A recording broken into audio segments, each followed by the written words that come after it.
चलिए आज बात करते हैं महाभारत के उन 5 महानायकों की जिन्हें हम सब पांडवों के नाम से जानते हैं। ये सिर्फ महान योद्धा नहीं थे बल्कि धर्म और न्याय की एक मिसाल थे। तो आइए जरा गहराई से समझते हैं कि ये कौन थे और क्यों उनकी कहानी आज भी इतनी मायने रखती है।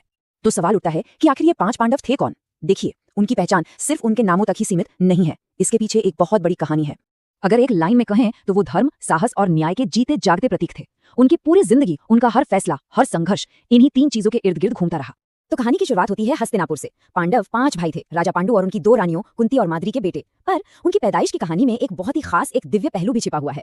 चलिए सबसे पहले मिलते हैं रानी कुंती के 3 बेटों से, जो इन भाइयों की ताकत और पहचान का असली आधार थे।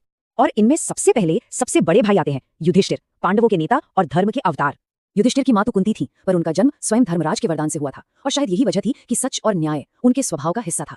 उन्हें धर्मराज की उपाधि भी यूं ही नहीं मिली। ऐसा कहा जाता है कि उन्होंने अपनी जिंदगी में कभी छूट का सहारा नहीं लिया। अब आते हैं दूसरे भाई भीम, जिनका नाम ही उनकी बेहिसाब ताकत का दूसरा नाम था।